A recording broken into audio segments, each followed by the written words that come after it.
soy Carolina Rivera, soy escritora de cine y televisión y entre las cosas que he hecho están Amarte duele, El segundo aire, Las niñas mal, Todo el poder, en cine y en televisión, bueno, fui guionista de Bisbirige, El diván de Valentina, en la época en la que hacía televisión para niños. Después estuve como escritora, jefe de escritores en Luis Miguel. También estuve en Jane the Virgin en Estados Unidos como escritora. Y ahora estoy como creadora en una serie que salió al aire hace muy poco que se llama Madre Solo hay dos.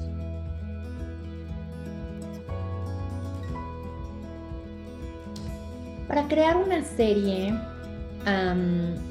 generalmente lo que hago es, al principio trabajo sola.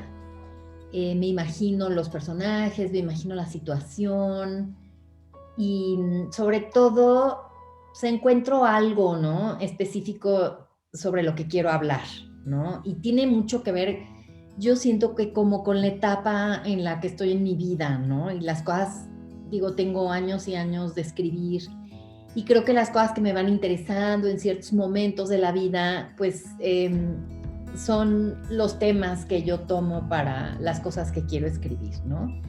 Entonces, bueno, lo primero que hago específicamente en una serie de televisión es escribir un pitch, ¿no? El famosísimo pitch que todo el mundo dice, bueno, ¿qué es eso, no? ¿Qué es un pitch? Básicamente un pitch es para mí, y como pitcho yo, son aproximadamente de 8 a 10 cuartillas, ¿no?, en donde platico de qué se trata el piloto de la serie, ese primer capítulo que tiene que ser como la promesa de la serie, en ese primer capítulo debe estar de lo que se va a tratar la serie, ¿no? Está la premisa, están los personajes, está la pregunta dramática más importante de la serie, ¿no? Entonces, generalmente en esas primeras 8 o 10 cuartillas hablo del piloto, de qué se va a tratar, y una vez que llego al final, el famosísimo cliffhanger del primer capítulo, ¿no?, que finalmente lo único que es como la pregunta más grande de la serie, ¿no?, de lo que se va a tratar, lo que te estoy prometiendo que vas a ver, ¿no?, y que se va a resolver a lo mejor al final, no de la primera temporada, pero sí de toda la serie. Después de eso, hago como un pequeño resumen de cuáles veo yo que son como las complicaciones más grandes que va a enfrentar el personaje, hasta llegar a un final de una primera temporada, ¿no? Y ese final de la primera temporada, ¿qué otras preguntas? ¿Qué otras preguntas surgen del final de la primera temporada que nos llevan a una posible y potencial segunda temporada, ¿no? Entonces esa es la estructura básica del pitch que yo hago, ¿no? No es con mucho detalle porque son 8 o 10 cuartillas. Generalmente lo que hago es que casi que me las aprendo de memoria y te las platico y medio que la veo, pero no la leo. Solo te lo platico y lo pitcho así.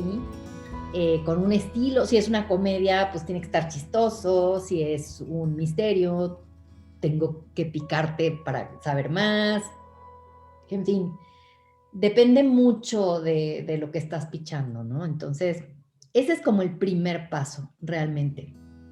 De ahí, pues una vez que lo vendo, ¿no? Lo que generalmente te encargan es un piloto y una Biblia, ¿no? Y entonces viene como el proceso de más detalle, ¿no? De hacer este piloto, hacer una escaleta del piloto, ¿no? Escribirlo y a partir de ese piloto imaginar el resto de los episodios hasta el final de una primera temporada. Ese es más o menos el proceso inicial, ¿no?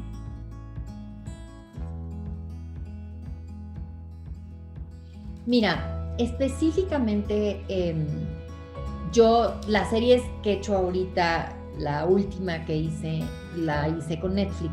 Y el proceso fue así, ¿no? Yo piché esto en 8 o 10 cuartillas, un piloto, más o menos, ¿no? ¿Cuáles serían las complicaciones? Todo eso. Y una vez que me aprobaron el pitch, por así decirlo, me contratan para hacer esta Biblia y el primer episodio. Creo que no estoy segura si eso se hace en todos lados en México, ¿sí? Yo no he tenido la oportunidad todavía de pitchar por ejemplo, en Amazon o en Apple, ¿no? Que son como estas plataformas que hay ahorita en México, porque a mí me tocó que llegaran esas plataformas cuando yo estaba en Los Ángeles viviendo y trabajando en Jane Virgin y después en otra serie que se llama Roswell, New Mexico. Y allá tuve la oportunidad de pitchar en múltiples ocasiones con diferentes productores, en fin, y un poco ese es el proceso, ¿no? Tu agente o tu representante te hace una cita con los ejecutivos. Aquí no existe mucho esa figura del agente o del representante, pero generalmente lo que haces es eso, ¿no? Pides una cita con un ejecutivo, tú como creador, ¿no? En el caso de Netflix, ellos te asignan al ejecutivo, ¿no? Y tú vas y presentas o pichas al ejecutivo y el ejecutivo aprueba o no la serie, ¿no? Entonces, sí es una cuestión un poco como de conocer, ¿no? De que te pasen como un poco el tip de, pues, a dónde tienes que hablar, con quién tienes que hablar, ¿no? ¿Quiénes son esas personas o esos ejecutivos que deciden, ¿no? En las distintas plataformas? Y ese es como mi primer consejo, ¿no? Es decir, primero hay que hacer la tarea, ¿no? Hay que saber quién está en Amazon, quién está en Apple, quién está en Sony, quién está en Netflix, ¿no? ¿Con quién va uno en Televisa? ¿Con quién va uno en Azteca? ¿Con quién va en Imagen? Y entonces, una vez que sabes con quién, pides una cita, ¿no? Y aunque sea difícil a veces que te la den, pues creo que uno debe de insistir, ¿no? Porque yo sí siento que los ejecutivos siempre están como en búsqueda de esas nuevas ideas, ¿no? Creo que hay mucho tiempo de aire, hay mucha necesidad de contenido, ¿no? Y creo que esa es una manera de hacerlo, ¿no? Otra manera de hacerlo es también investigar quiénes están produciendo ya con esas plataformas, ¿no? Es decir, por ejemplo, ¿no? Ver en Netflix lo que son las producciones mexicanas, ¿no? Y entonces te darás cuenta que, por ejemplo, Madre Solo Hay Dos la produjo Perro Azul, ¿no? Y en Perro Azul están Alexis Friedman y su socio Uchuto, ¿no? Entonces, tú sabes que ellos son Perro Azul y ellos son una compañía productora que están produciendo ya con Netflix, ¿no? Y entonces, bueno, pues una vez que tienes sus nombres, averiguas sus teléfonos, ¿no? Y hablas a Perro Azul y pides una cita con ellos o pides o simplemente preguntas cómo puedes hacerles llegar un proyecto, ¿no? Y creo que pues son las distintas maneras, ¿no? De poner tus proyectos ahí. Yo sé que es difícil, es un camino, la verdad, muy difícil como creador, como escritor, poder poner tus proyectos al aire, ¿no? Ahora, otra manera muy fácil es, cada vez más los medios están, digamos, el internet es democrático, ¿no? Entonces, pues, también eso, ¿no? O sea, yo sé de muchas historias en donde series web se convirtieron en series para la televisión de paga, ¿no? Y para las distintas plataformas, en fin. Entonces, creo que hay muchas maneras, ¿no? Tú puedes escribir con tus amigos, ¿no? Agarrar y hacer algo, ¿no? Y subirlo al internet. y esperar que a lo mejor tenga los suficientes views para que llame la atención de la gente que está buscando contenido, ¿no? No, o sea, creo que hay muchos ejemplos de gente que se pone a hacer cosas y las sube, ¿no? Y pues necesitas muy poco equipo, la verdad, muchas ganas, eso sí, y mucha creatividad, ¿no? Para que entonces tu contenido sobresalga.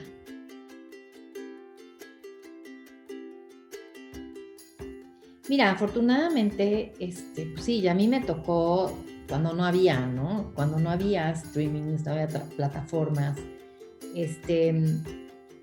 solo había 2 televisoras, ¿no? Y entonces de pronto pues era como muy difícil, todavía más difícil, ¿no? Como llegar a poner algo tuyo en algún canal de televisión, ¿no? Yo pues tuve mucha suerte, empecé en Canal 11, ¿no? Con Bisbirige, todos estos programas de los que ya platicamos.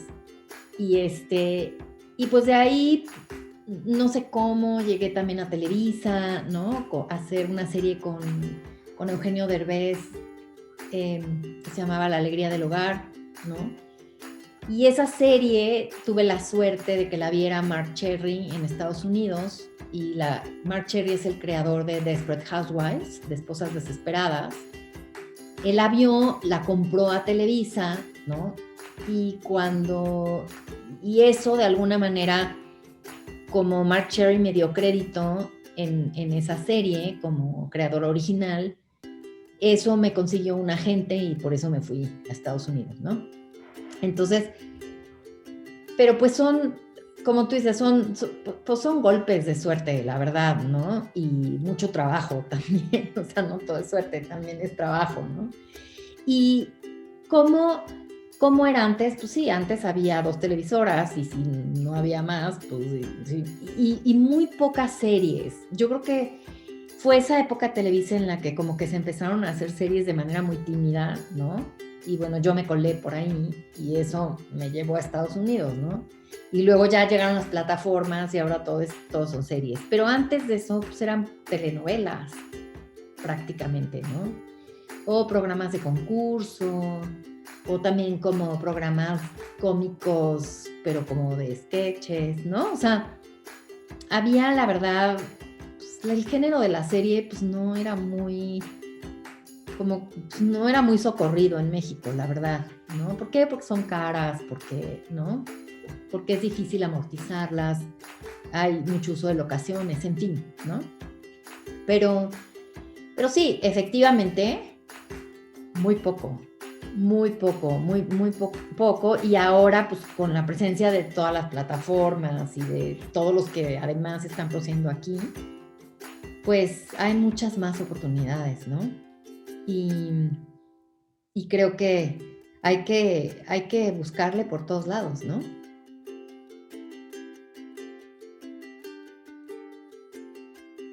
Mira, cuando te basas en la vida de alguien, siempre es como muy difícil, ¿no? O sea, uno, porque ese alguien, o sea, eso que vas a contar no necesariamente es la vida de esa persona, sino que nada más está basada en, ¿sabes? Porque la vida es muy aburrida, aunque sea la de Luis Miguel, ¿sabes? O sea, es decir, tú la tienes que hacer funcionar para la pantalla, tienes que ponerle momentos, volverlos dramáticos, buscar los antagonistas, las fuerzas antagónicas, en fin, ¿no? O sea, tienes que convertirlo en material apto para la tele, ¿no? Y para ser visto. Entonces, nosotros, sí, fue un proceso en donde hubo muchas entrevistas por parte de Gato Grande, que es la productora, a Luis Miguel. Por otro lado, trabajamos con periodistas que tenían libros sobre la vida de Luis Miguel y que habían entrevistado como a mucha gente a su alrededor, ¿no?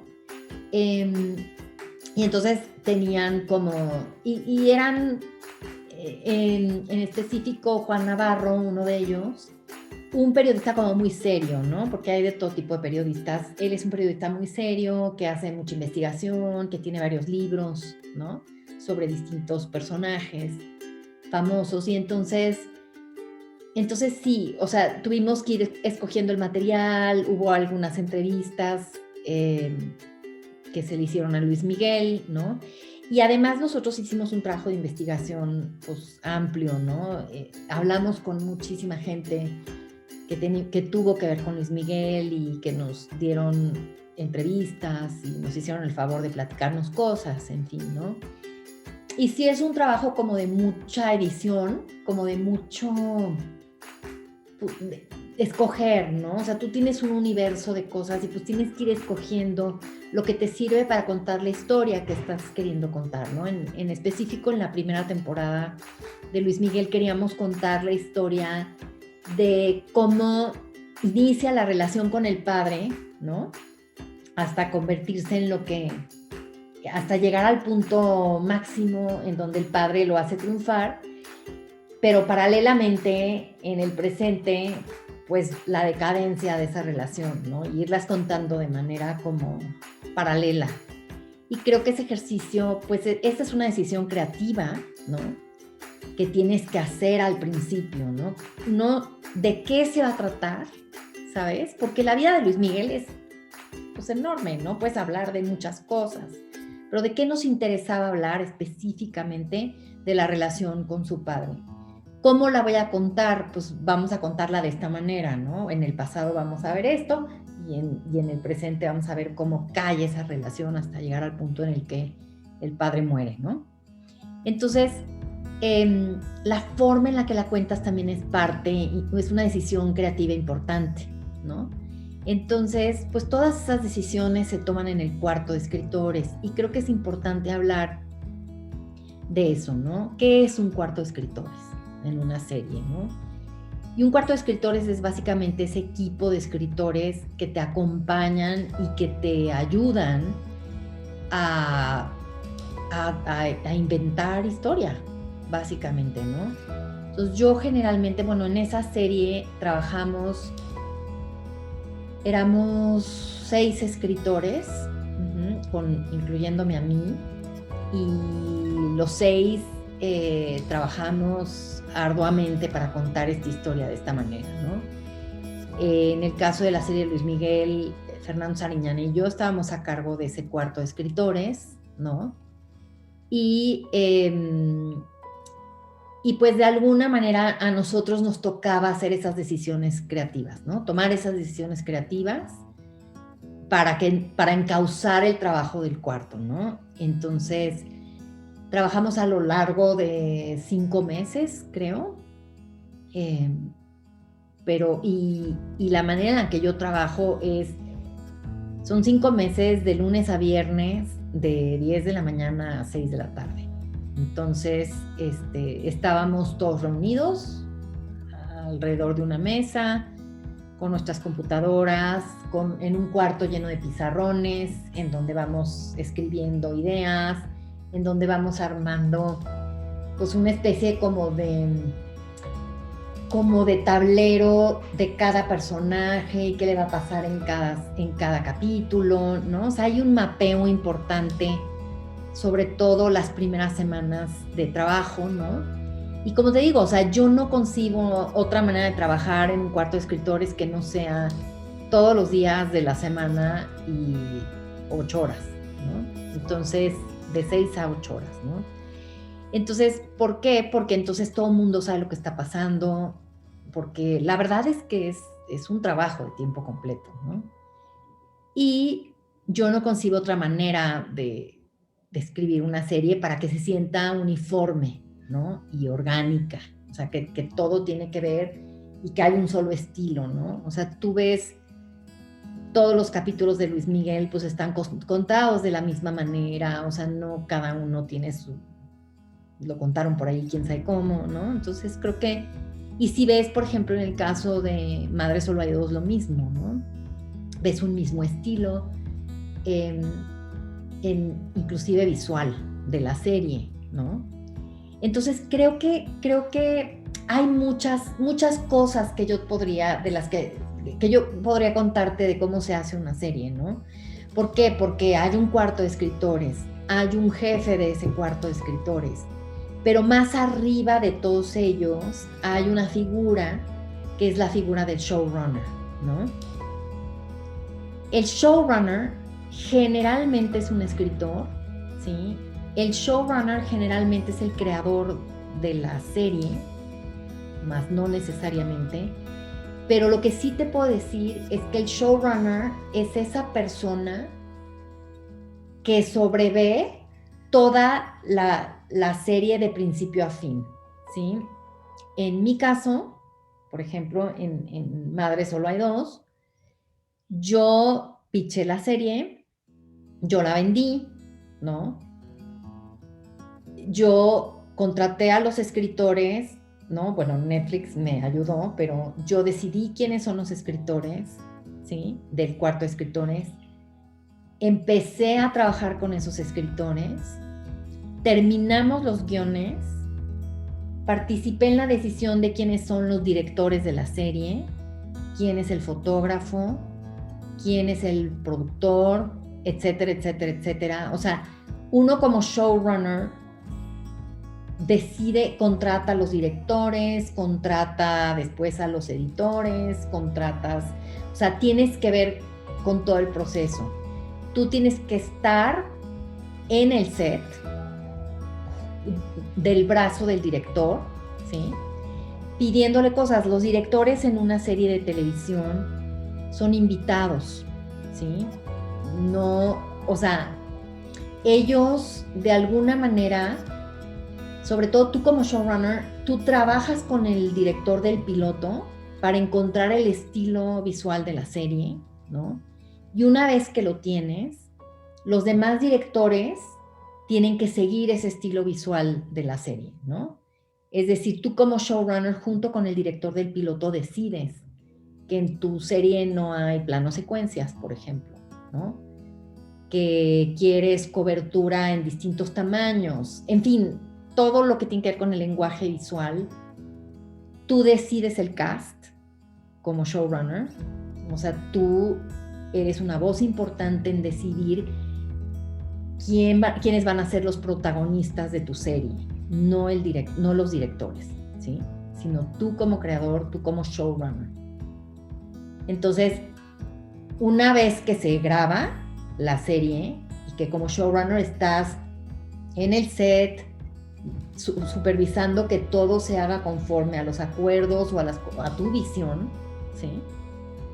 Participas también en la edición de los capítulos, o sea, los directores te pasan a ti como showrunner su corte, pero tú como showrunner haces tu corte final. Eso es lo que entregas a Netflix, a Amazon o a quien tú quieras, ¿no? Tú trabajas con los músicos para el concepto de la música, ¿sí? Y tú entregas el capítulo terminado, y no solo eso, sino que también participas en la promoción y en el mercadeo de la serie, ¿sí? Entonces, como verás, la figura más importante de una serie es esta figura del showrunner, que no estoy segura. Yo acabo de llegar de Los Ángeles hace un año, ¿no? Y llegué porque iba a hacer esta serie que se llama Madre Solo Hay Dos, aquí en México. Y no estoy segura de que esta figura del showrunner suceda en todas las producciones, ¿sabes? Y en todas las plataformas, pero esta es la manera en la que yo trabajo.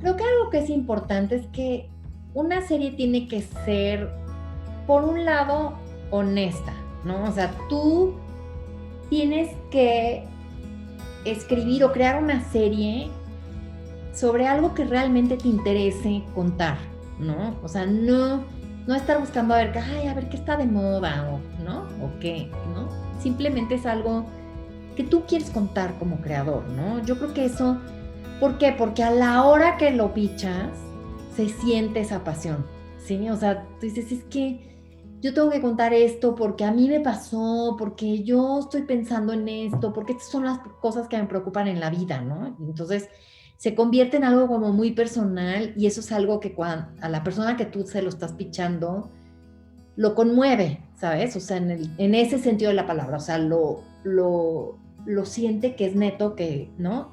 Que hay algo ahí que tú sabes que nadie más sabe, ¿no? Ese es como lo primero. Lo segundo, creo que tienes que trabajar muchísimo para organizar tus ideas, ¿no? O sea, es decir, de esto que me apasiona y que es mi interés en este momento, ¿qué quiero específicamente contar? ¿Sabes? O sea, ¿qué es específicamente lo que me interesa contar? ¿Cuál es el punto de vista, ¿no? De eso que quiero contar, ¿no? Y después es el trabajo, ¿no? El trabajo durísimo, porque sin buenos guiones no hay buenas series. O sea, puedes tener producciones maravillosas, todo el sexo y la violencia que quieras en la pantalla, pero si no está bien contado, pues la gente dice, ay, ya como que ya vi, ok, ya vi esto, ya me aburrió, ya le cambio, ¿no?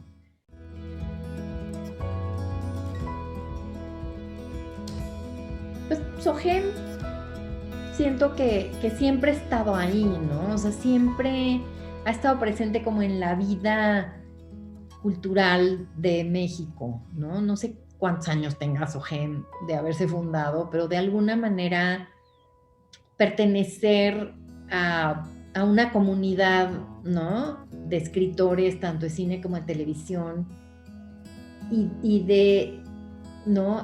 Todas estas reuniones en donde conoces un montón de gente y pues tener esa comunidad es algo que te arropa, que te acompaña, ¿no? En esta labor.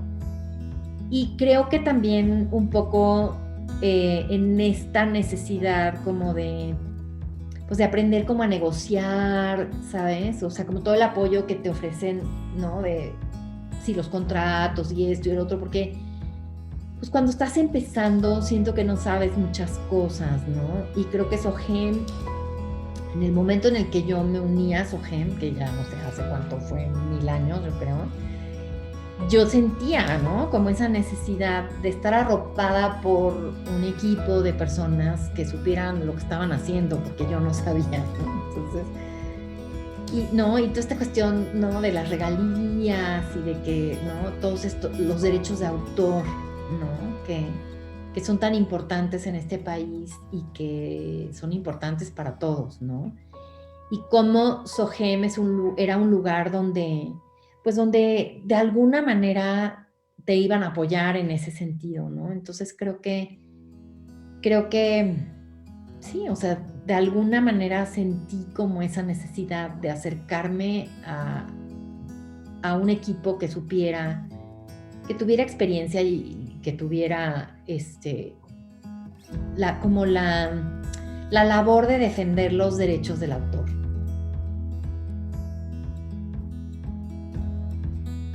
Creo que el mejor consejo que tú puedes dar es aviéntate, ¿no? O sea, atrévete, ¿no? Creo que el peor enemigo es uno mismo, ¿no? Y siempre eres tú el que te autocensuras, el que dices, esto es una porquería, esto no se lo voy a enseñar a nadie porque se van a reír de mí, se van a burlar, ¿no? Y yo siempre digo, perdido ya está, o sea, no tienes nada, ¿no? Y si lo avientas allá afuera, ¿no? Alguien lo va a ver, va a conectar con alguien. O sea, yo siempre les digo a mis hijos, ¿no? Mis hijos que también son creadores, ¿no? Les digo, cuando tú avientas algo allá afuera, le crecen alas, ¿no? Si lo tienes acá, pues no le crecen. Entonces, le crecen alas o le crecen patas. O sea, llegan allí o llegan súper lejos, ¿no? Pero llegan a algún lado fuera de ti, ¿no? Y no tienes que tener miedo de enseñar las cosas que tú haces, porque siempre van a encontrar a alguien que diga, ay, mira, a mí eso me pasó, o mira, yo conecto con ese sentimiento, ¿no? O mira esto, mira el otro. Y si no salen de ti, pues nunca vas a hacer nada, ¿no? Primero tienen que estar allá afuera, enséñaselas a un amigo, enséñaselas a un conocido, a alguien que sepas que está en el medio, ¿no? Atrévete. atrévete a enseñar a hacerlo. Pero antes de atreverte hay un paso que es hazlo, ¿no? Escribe, ¿sí? Porque todos nos quedamos en, ay, tengo una super idea. Ok, ¿cuál es? No, déjate la cuento. No, no, no la cuentes, escríbela, ¿sí? No me la cuentes, escríbemela y mándamela. ¿Sí? A mí se me acercan muchísimas gente. Yo di clases 15 años en la Ibero y todo el mundo se me acerca y me dice, es que te quiero contar una historia. Dije, no, no me la cuentes. Escríbeme 5 cuartillas de tu historia y me la mandas por mail y yo la leo. ¿Sí me entiendes? O sea, ¿por qué? Porque el acto de sentarte a escribir te va a obligar a pensar, estructurar, ¿sí? O sea, a trabajar. Y una vez que lo pusiste en papel, ya lo puedes compartir. Pues muchísimas gracias por esta entrevista, creo, y esta charla. Creo que es una manera muy linda como de compartir experiencias con otros compañeros, con esos escritores que están allá afuera, que quieren empezar, que quieren saber cómo se hacen las cosas, ¿no? Creo que es importantísimo tener la oportunidad de compartir. ¿Por qué? Porque sí, la escritura es un oficio muy solitario, ¿no? A veces sientes que no tienes contacto con otros y que entonces, ¿cómo le vas a hacer, ¿no? ¿Cómo le vas a hacer para que tu trabajo salga allá afuera, ¿no? Me fui encontrando en la vida con gente muy padre que me ayudó y que me dio la oportunidad, y creo que es una responsabilidad de los que ahora estamos haciendo televisión y cine, lo que sea, de ayudar a los demás, ¿no? De echar la mano, de aconsejar, de escribirles, decirles esto, mira el otro, ¿no? Creo que este tipo de entrevistas, este tipo de charlas, este tipo de cosas ayudan mucho a que nos conectemos y estemos conectados.